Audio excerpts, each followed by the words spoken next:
Yüz ölçümü olarak Güney Amerika'nın en büyük ikinci, dünyanın en büyük 8. ülkesi olan Arjantin'i Avrupa ile karşılaştırırsam, Finlandiya'nın en kuzey noktasından başlayarak neredeyse Hatay'a kadar uzandığını söyleyebilirim.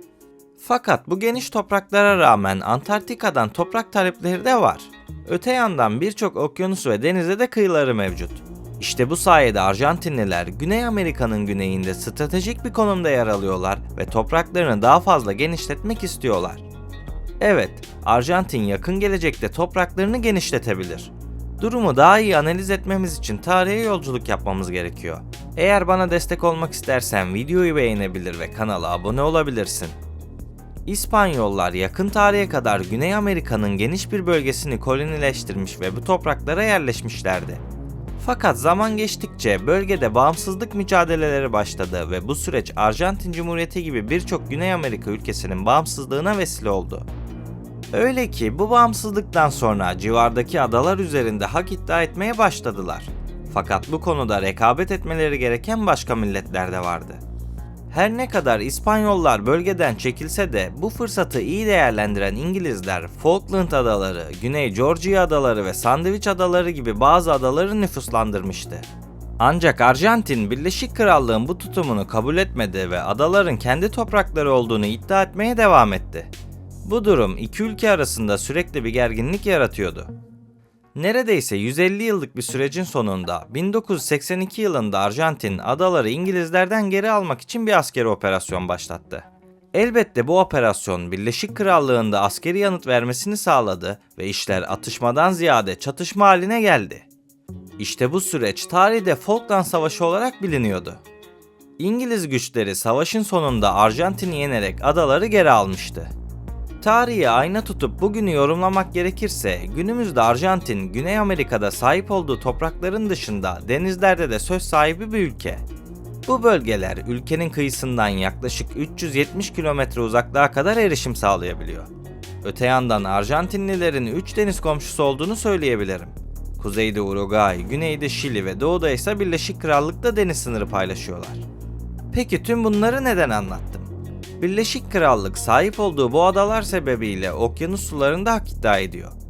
Tüm bu adaların kapsadığı alanı toplarsak karşımıza 1 milyon kilometre karenin üzerinde bir sayı çıkıyor. Ne kadar da büyük bir coğrafi pay, öyle değil mi?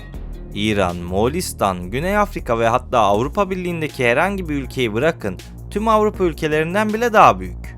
Bu küçük adaların ne kadar önemli olduğunu ve nedenli büyük bir coğrafyaya yayıldığını umarım anlatabilmişimdir. Ayrıca bu adalar sadece okyanusa erişim sağlamıyor. Aynı zamanda Birleşik Krallık için son derece stratejik bir öneme sahip. Çünkü bu topraklar onlara mineraller, petrol istasyonları ve diğer birçok yeni keşif kapılarını açabiliyor.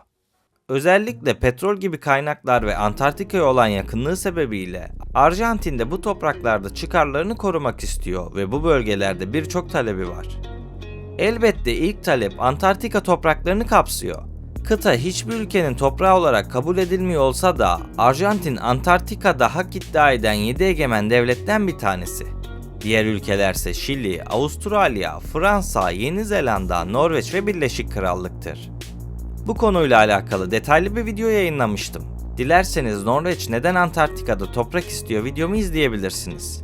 Velhasıl konuya geri dönelim. Arjantin, Antarktika kıtasının ortasından Weddell Denizi'nin bölgelerini ve Güney Shetland adaları ile Güney Auckland adalarını kapsayan yarımadaya kadar hak iddia ediyor. Fakat bu hak iddiaları Antarktika Anlaşması'nın askıya alınması nedeniyle uluslararası hukuk ve Birleşmiş Milletler tarafından tanınmıyor. Ancak Arjantin bu iddiaları ve hak taleplerini sürdürüyor. Ayrıca Arjantin Antarktika'sında bilimsel araştırmalar yapmaya devam ediyor. Öte yandan geçmişi biraz daha irdeleyecek olursak, Arjantin'in 1893 yılında Şili ile sınır sorunları yaşadığını görüyoruz. 1902 yılında İngiltere Kralı 7. Edward bu probleme arabuluculuk etmişti. Böylece Patagonya ile ateş toprakları bu iki ülke arasında pay edilmişti. Olayı kısaca şöyle özetleyebilirim. Haritada gördüğünüz gibi Arjantin, ülkesiyle kara bağlantısı olmayan deniz aşırı Şili coğrafyasında toprak talebinde bulunuyordu.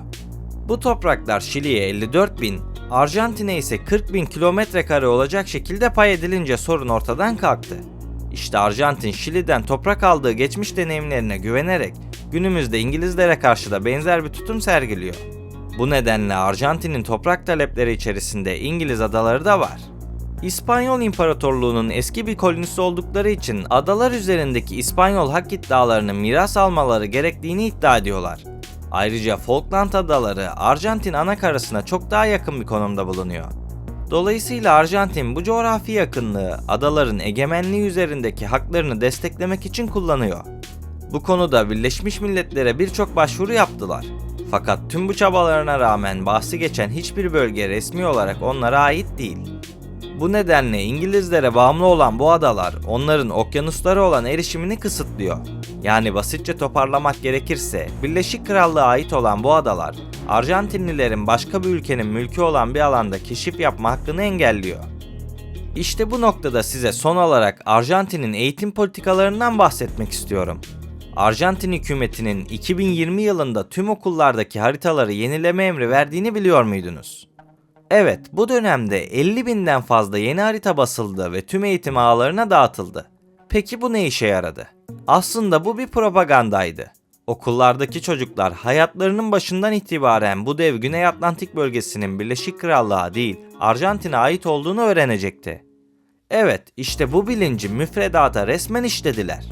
Siz bu durum hakkında ne düşünüyorsunuz bilmem ama bu aslında Musul ve Kerkük'ün Türkiye toprağıdır denmesi gibi bir durum. İşte bu bilgiyle büyüyen tüm Arjantin halkının gelecekte bölgenin egemenliği için mücadele etmesi kaçınılmaz olacaktır. Belki de bu politika sayesinde Arjantin bir gün o toprakların yeniden sahibi olacak. Aslına bakarsanız buna benzer bir propaganda geçmişte de yaşanmıştı. 1982 yılında Arjantin ekonomisi yerle bir durumdaydı. Ki ekonomik tabloları incelerseniz Güney Amerika'da sürekli bir enflasyon olduğunu görebilirsiniz. Kızım sana söylüyorum, gelinim sen anla durumu da var bu cümle içinde. Ama her neyse. Halk hükümetten hiç memnun değildi. Bu nedenle ülkedeki krizin etkilerini dağıtmak isteyen Arjantin, Falkland adalarını işgal etti. Milliyetçi ruh tüm Arjantin sokaklarına doluşmuş ve İngiliz topraklarının ele geçirilmesi için haykırıyordu. Velhasıl süreç pek de istedikleri gibi ilerlemedi. Yeterli ekonomik güce sahip olmayan Arjantin geri çekilmek zorunda kaldı ve iktidardaki Leopoldo Galtieri devrildi.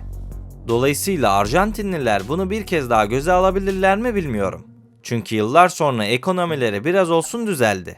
Şu anda iyi bir başkanları var. Fakat gelecek perspektifinde Arjantin hükümetinin hedeflerine ulaştığını ve adaların Arjantin mülkü olduğu bir dünyayı düşünecek olursak işte o zaman şüphesiz Güney Amerika'da roller değişebilir. Kim bilir belki o bölgenin en büyük gücü bile olabilirler. Çünkü bu bölgede son zamanlarda gaz ve diğer birçok doğal kaynak bulundu. Sadece bu kadar da değil. Arjantin topraklarını genişletip 1,5 milyon kilometre karelik bir alanda söz sahibi olduğu gibi Antarktika üzerinde de daha güçlü hale gelebilir. Keşfedilecek ve işlenecek bu kaynaklar sayesinde ülke doğal gaz üreten bir ekonomiye dönüşebileceği gibi gaz üretiminde Birleşik Krallığı bile geçebilir. Bu kazanımlar Arjantin'e şüphesiz ekonomik ve politik anlamda büyük avantajlar sağlayacaktır. Ancak bu tür bir genişlemenin gerçekleşip gerçekleşmeyeceği ayrı bir muamma. Eğer gerçekleşirse ilgili uluslararası kuruluşlar ve diğer ülkeler tarafından kabul edilip edilmeyeceği ise ayrı bir muamma. Yani şu anda tamamen bir belirsizlik üzerine konuşuyorum. Dolayısıyla bu konudaki son kararı Birleşmiş Milletler verecek ya da gelecek yıllarda çok büyük bir savaş göreceğiz. Fakat bu tür durumlar genellikle diplomatik olarak çok karmaşık ve zaman alıcı oluyor. Kim bilir belki de bu süreci bizler değil torunlarımız görecektir. Peki ya sen Arjantin'in bu planları hakkında ne düşünüyorsun? Fikirlerini yorumlarda belirtmeyi unutma. Ayrıca içeriği beğenerek ve kanala abone olarak daha fazla insana ulaşmamı sağlayabilirsin. Hatta katıl üyesi olabilir ve bana maddi destek sağlayabilirsin. Beni buraya kadar dinlediğin için teşekkür ederim. Bir sonraki videoda görüşmek üzere. Kendinize iyi bakın, sağlıkla ve barışla kalın.